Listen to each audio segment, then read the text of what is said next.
ಪ್ರತೀಕ್ ಪ್ರಭು ಚವ್ಹಾಣ್ ನಿರೀಕ್ಷಣಾ ಜಾಮೀನು ಅರ್ಜಿಗೆ ಅರ್ಜಿ ಸಲ್ಲಿಸಿದರು. ಆ ಅರ್ಜಿ ಇವತ್ತು ಮಾನ್ಯ ನ್ಯಾಯಾಲಯವು ತಿರಸ್ಕಾರ ಮಾಡಿದೆ. ನಾವು ಈ ಪೂರ್ವದಲ್ಲಿ ವಾದ ವಿವಾದ ಮಂಡನೆ ಮಾಡುವಾಗ ಪ್ರಕರಣದ ತೀವ್ರತೆ ಮತ್ತು ಸೂಕ್ಷ್ಮತೆ ಮತ್ತು ಆಗಿರೋ ಅನ್ಯಾಯ ಬಗ್ಗೆ ನ್ಯಾಯಾಲಯಕ್ಕೆ ವಿವರಣೆಯನ್ನು ನೀಡಿದ್ವಿ. ಕೆಲವೊಂದು ದಾಖಲೆಗಳನ್ನು ಸಹ ನೀಡಿದ್ವಿ. ಅದನ್ನೆಲ್ಲ ಪರಿಗಣಿಸಿ ಇವತ್ತು ಈ ಪ್ರತೀಕ್ ಪ್ರಭು ಚವ್ಹಾಣ್ ಅವರ ನಿರೀಕ್ಷಣಾ ಜಾಮೀನು ಅರ್ಜಿಯು ವಜಾ ಮಾಡಿದೆ. ಸರ್ ಏನು ಸರ್ ಬೇಲ್ ರಿಜೆಕ್ಟ್ ಆಗ್ತಾರೆ? ಈ ತನಿಖೆಯ ಹಂತ ಪ್ರೈಮ್ ಮಿನಿಸ್ಟರ್ನಲ್ಲಿ ಇರೋದ್ರಿಂದ ಈ ಹಂತದಲ್ಲಿ ಜಾಮೀನು ಕೊಡೋದು ಸಾಧ್ಯವಿಲ್ಲ ಅನ್ನೋದು ಸಹ ಕೋರ್ಟ್ ತನ್ನ ತೀರ್ಪಿನಲ್ಲಿ ಆದೇಶದಲ್ಲಿ ತಿಳಿಸಿದೆ. ಸರ್ ಮತ್ತೀಗ ಅವ್ರದ್ದು ಏನು ಕಾಣೆ ಆಗಿದ್ದಾರಲ್ಲ, ಇದ್ರ ಬಗ್ಗೆ ಏನಾದರೂ ಚರ್ಚೆ ಆಯ್ತಾ ಇವತ್ತು ಕೋರ್ಟ್ನ? ಆ ಬಗ್ಗೆ ಯಾವುದೂ ಚರ್ಚೆ ಆಗಲಿಲ್ಲ. ನಿರೀಕ್ಷಣಾ ಜಾಮೀನು ಬಗ್ಗೆ ಮಾತ್ರ ಆದೇಶವನ್ನು ನೀಡಿದ್ರು. ಇವತ್ತು ಯಾವುದು ವಾದ ವಿವಾದ ಇರಲಿಲ್ಲ.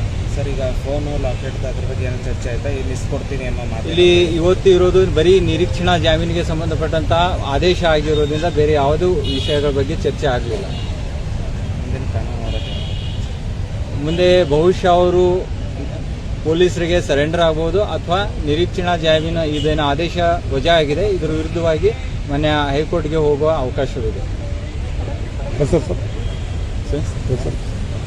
ಕೇಶವ್ ಶ್ರೀಮಾಳೆ.